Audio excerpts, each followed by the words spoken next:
Full transparency, I was sent a copy of this to review, but all of the following opinions and critiques will be completely my own. Several months back, I made a video covering multiple Wii Tanks fan games, and one of said games was Toy Tanks, which was something I really enjoyed despite it being in beta at the time. Now the game is finally finished and is out on Steam, but is it worth your time? Well, let's take a look.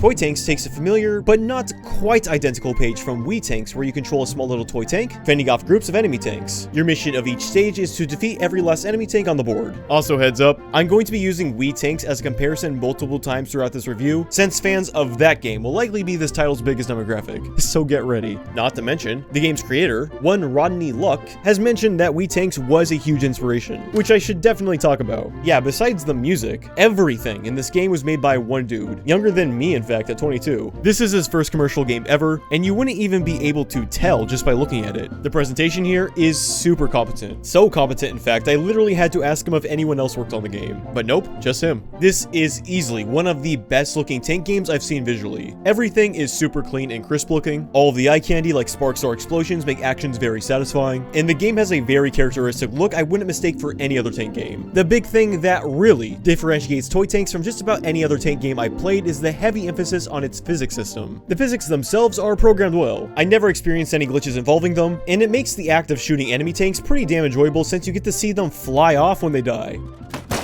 Super satisfying. The emphasis on the game's physics also extends to the controls, of course. Instead of being able to lay mines, you can jump and dash. Jumping allows you to dodge bullets midair, and the dash is a multi-purpose tool. A lot of tank games will have a button to essentially sprint, but the dash works nothing like a run feature, and I think it's better off for that. Instead, it's a quick burst of speed, so you can of course use it to dodge bullets, but you can also use it to deflect attacks. Basically, if you dash into a bullet, you'll hear a satisfying and negate all damage. Super cool feature. If that wasn't enough, you can even use it to ram into enemies to not only have them lose orientation, but it hurts them too. Not to mention, this is another action that is made infinitely more satisfying due to the enemy tanks flailing in the air. Before starting a level, you actually get to select your tank, which isn't just cosmetic. Each tank has its own stats. From the multiple Wii Tanks inspired games I've played, a feature like this is actually pretty rare, so the inclusion is definitely welcome. A few of them you'll have to unlock by beating certain stages, and the unlockable tanks specifically are pretty interesting. My favorite probably being my black and orange boy that can rapid fire shots. Another favorite of mine though is the yellow tank, which shoots a single high velocity, high power bullet. Great for a game like this since enemies are pretty good at dodging shots. Unlike Wii Tanks, which works on a live system that everybody and their grandma seems to complain about these days. Lives are an outdated concept from the arcade days of gaming, and don't enhance the experience in any way. Here's my 2-hour video essay on it. See? Toy Tanks takes a much more modern approach, removing lives altogether, instead letting you play a mission over and over until you win. The trade-off is Toy Tanks is much more difficult than Wii Tanks, like by a wide margin. So if you think infinite lives means you're going to be getting through some of these missions no sweat, think again. A live system led to a much more defensive style of play in Wii Tanks. You had to be really careful in that game because one slip up and it was all the way back to stage 1. Conversely, Toy Tanks advocates a much more aggressive style of play because you have a timer in each stage. I mean, you can take your time if you absolutely want to. There's nothing that will straight up kick you out if you let it run, assuming you don't have the stopwatch modifier that is, which I'll get into shortly. But the real reason you're going to want to be efficient with your time is because each stage will rank you with a 3-star system. If you beat a stage but waddle around like this is the first time you've ever seen a controller, you'll get 1 star. Pull off some sick-ass gamer moves and get a good time, you'll be rewarded with 3 stars. It's a system that you've definitely seen in other games, particularly mobile games, but it complements the core gameplay well. Something I feel obligated to compliment in particular is the fact that the timer will actually go back up as long as you're defeating enemies. This works particularly well with the sentries that will spawn more tanks, which I'm usually not a fan of stuff like this unless the enemies being infinitely spawned are easily disposed of. But I think an enemy spawner like this is much less offensive here since the time you get back from defeating them can counter the discouragement of having to deal with another dude. Missions are divided across 6 worlds containing 10 levels each, providing a total of 60 unique stages. On paper, this might not sound as impressive as Wii Tank's 100 stages, but one thing to remember is that Wii Tanks, in reality, only had like 30-ish layouts that were recycled throughout its 100 missions, whereas in Toy Tanks, every level is uniquely its own, and with a much larger variety of stage gimmicks, hazards, and tanks. Spring pads that bounce you, grass that slows you down, evil red grass that hurts you because anything that is red is inherently evil, these metal grills that will burn you up, water that bounces you, straight up lava. Someone should probably take care of that, assuming this is all under ownership of some kid. Frankly, this is just bad parenting. If I had a critique of the stage gimmicks specifically, as creative as they are, I mean, they definitely make the experience much more varied than Wii tanks. Enemies don't respond to a large majority of it. Red grass doesn't hurt them, fire panels don't hurt them, not even these cannonballs hurt them. I mean, come on, at least stun them. Personally, I like games where anything that can hurt a player can also hurt an enemy, unless it's a specific enemy type or boss impervious to these things. For context, enemies in Wii tanks can die to other enemy bullets and mines, and that game is still hard as hell, because enemies are already essentially at an advantage with numbers. So them also being impervious to all these things put enemies at, I believe, way too big of an advantage. I mean, since they're AI, they always know exactly where to shoot. They can have crazy rockets that home in or teleport you, among other things. They can have more health than you. There's more of them. And they're impervious to everything besides you and your bullets? Like, come on, this game is already insanely hard. The only stage hazard they seem to interact with is water, which will immediately kill them for some reason. Which, hey, I'm not complaining. As long as they're programmed to try to avoid hazards like this, being able to shoot them into these things is a nice reward for strategic play, and it could really complement the physics system in play here. As for the enemy tanks, there's a great variety, so let's do the roll call. You got these cream-colored tanks, referred to in-game as cardboard tanks, which are mostly stationary tanks that rarely shoot bullets. The closest Wii tanks equivalent would be the brown tanks, although the ones in toy tanks will try to avoid bullets. Very poorly, but it still gives them a leg up on the easiest enemies in Wii tanks. Black tanks will make an aggressive beeline to you, but are otherwise fairly easy since they likewise rarely shoot. Turquoise moves less aggressively than black, generally staying in one area. However, their shots themselves are pretty fast and accurate. Yellows will lay landmines much like the yellows on Wii. However, unlike Wii, they won't have any consideration for where they've laid their mines, rolling right over them without any penalties. Seems a bit silly and weird, but I already commented on this with the stage hazard thing. Orange boys will shoot powerful missiles and juke your own shots by jumping over them. These blue and gray tanks, called steel tanks, are nimble little guys that are super aggressive. They'll rush right over to you and will shoot as soon as they have a shot. Plus, not only can they jump over your bullets, but they can even bash into you, much like the player can. Pink tanks are real interesting. They shoot sporadic missiles that are pretty hard to dodge, and if one hits you, it will cause you and that pink tank to swap positions, which can be really disorienting. I like this one a lot. Really creative. Green tanks are also pretty interesting. They're basically healers. Their bullets will give health to anything they hit, including you if you get in their line of fire. Having a healer tank you basically need to prioritize is a super cool idea, but one thing I'm not a fan of is that there is zero cap to what they can heal an enemy tank to. In other words, these guys can infinitely increase the health values to crazy amounts. I mean, look at that. What is that? 26? Enemy tank should not be able to have 26 pinks of health. I like their inclusion, but having an enemy that can heal a tank back to its max health is already tricky enough.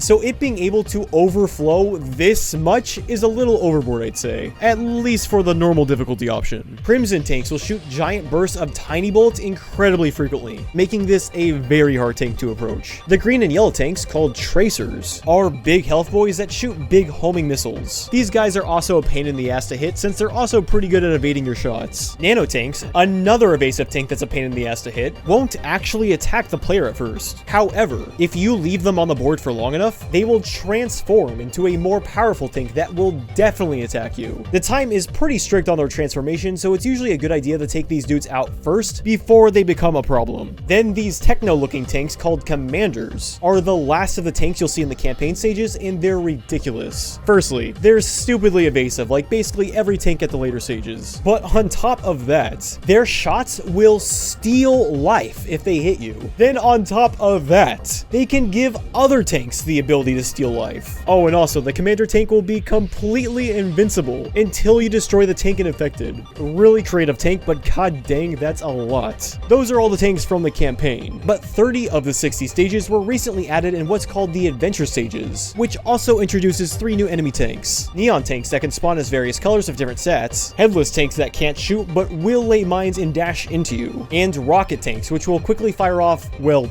rockets. On top of all of that, there are other non-tank enemies like turrets that will spawn more tanks, and even boss fights in every world. Needless to say, the variety here definitely trumps the variety in Wii tanks. In fact, there are so many tanks, it can actually be hard to memorize which tank does what, which isn't exactly the worst problem to have. What, there's too much content? Oh no! That being said, something Wii tanks does really well is introducing its new tanks. tanks. For most of the tanks in Wii Tanks, anytime a new color is introduced, it will just be that color, giving you time to understand how this tank differs from the rest. Introduce a new tank, then in future levels, show how it synergizes with the other colors. The only exceptions to this rule are the yellow tanks, that are the first tanks to lay mines, so their ability is immediately identified, and those ever-hated green tanks, which are the only other tanks besides brown that can't move. So once again, they're quickly understood. The variety here in toy tanks is extremely impressive, but most of these tanks will be introduced in a mishmash of other tanks, which I think is why it can be difficult to differentiate these tanks in comparison to Wii tanks, because otherwise I would argue the enemies of toy tanks are much more diverse in their abilities. In addition to the plethora of levels and tanks, there is quite literally an entire screen of modifiers. There are so many modifiers, like holy crap, the dev really went all in. The number of different ways you can mix and match your playing experience is honestly insane. You can randomize tanks, triple the power of every attack, increase the number of enemy tanks. There's a mode called Stopwatch where you have a minute to beat each stage. There's a lot here. Most of the things you would want to adjust are here. As well as your expected campaign levels, you get both a battle mode and a level editor. Starting with battle mode, this is something I thought Wii Tanks really could have used, so it's great to see here. This is basically a free-for-all arena that supports up to 4 players. Last player standing wins. It includes a settings menu where you can set time, lives, and the battle stage you play on, among other things. Modes like this don't need anything fancy, however, in its current state, it would appear the mode is unfinished. Even when there is just a single player remaining, the game doesn't end. The last player is able to just wander aimlessly. At that point, you just have to kill yourself. But even then, a winner is not declared.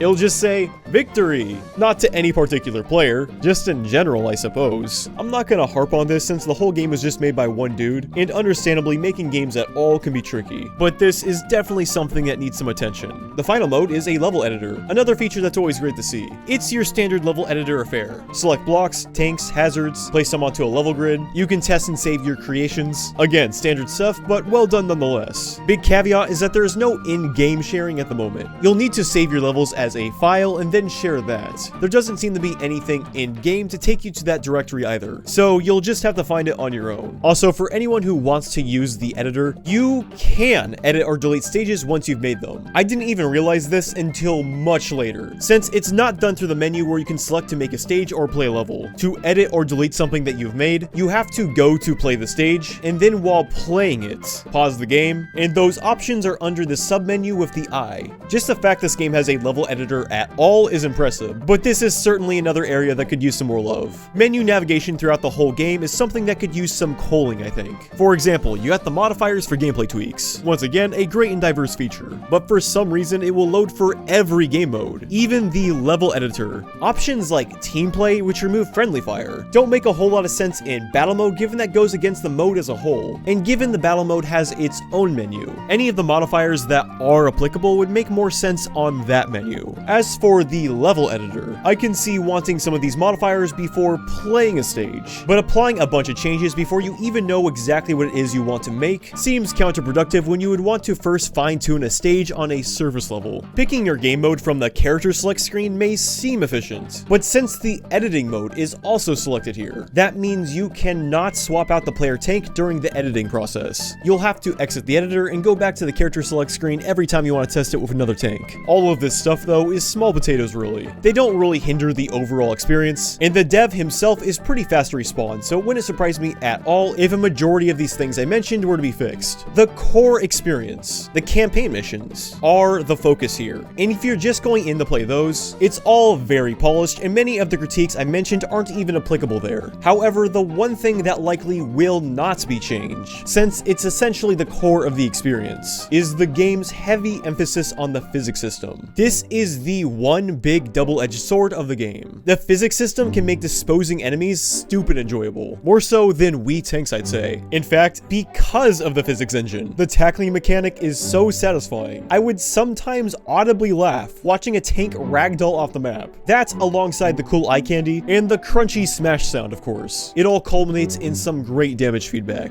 On the other hand, being at whim to the physics can sometimes make it feel like you're fighting the controls opposed to cooperating with them. I want to make it clear the game doesn't have bad controls. It's all programmed really well in fact, but due to a design choice, not bad programming. Sometimes it doesn't feel like you're in control, especially early on when you're first playing. I A lot of the difficulty of the game comes from trying to adapt to the floppy physics of your tank rather than the levels themselves. It feels like your tank is more often than not flailing around or rotating for seemingly no reason, which can make it really difficult to predict what the trajectory of your bullet is going to be. A mechanic I don't believe benefits the gameplay here is the amount of recoil your tank has when you shoot. On some tanks, it's more exaggerated than others. On something like the red tank, for example, it's fairly subdued. However, I'm not really sure if the game benefits from having it at all. If it's there to emphasize the more powerful bullets, I think that could be emphasized with some more over-the-top sparks or smoke when you shoot. The reason the mechanic can be so questionable is that beyond continuously bouncing you around, sometimes it can give you so much recoil. You end up shooting at the sky and hitting nothing. Even the retro mode, which by the way is a modifier that increases gravity, doesn't seem to remove the recoil. If I had to give a suggestion how to make the floppiness less hindering, I would recommend having the bullets shoot level regardless of the vertical angling of your cannon. So that way the shooting isn't a complete gamble when you're being tossed around by the game's physics. Because on a flat surface, there's never going to be a situation where you'll want to shoot the ground or above the enemy tank.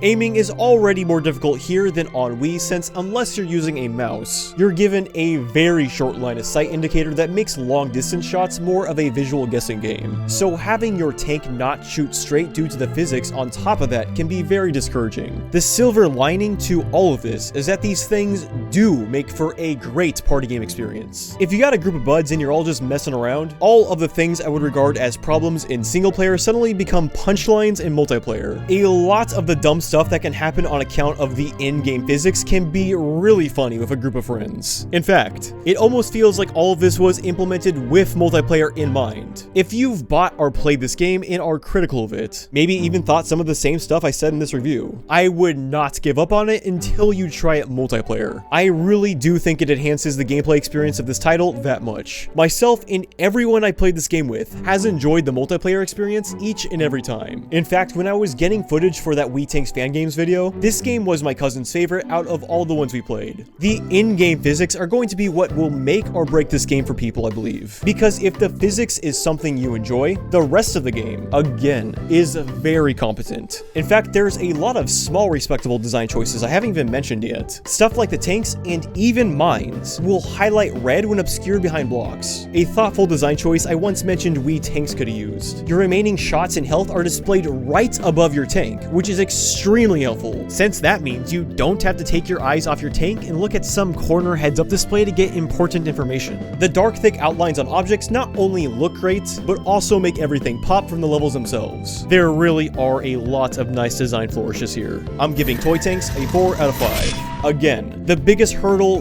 will be adapting to how the game controls. But if that is something that doesn't bother you, then everything else here is solid stuff. And there's a butt-ton of content. Tons of level variety, unlockable player tanks, battle and level editor modes, and a great multiplayer experience. Toy Tanks is on sale right now during the Steam Summer Sale for $6.95, which is a very agreeable price if you do plan on picking this one up, especially if you have friends to play with. Links to the Steam page will be in the description. Hey, thanks for watching. I'd like to give a special thanks to patrons such as David Marchese, Awesome Games, Flowey57, Alabium, Gameplayer 1500, Kinzo TN, Drew Kellenberger, David Pacheco, Jeffrey P. Long, Victoria Mars, Amanda Guth, Romy Batter, and Abby Knudsen. Again, thanks for watching, and until next time, have a good one.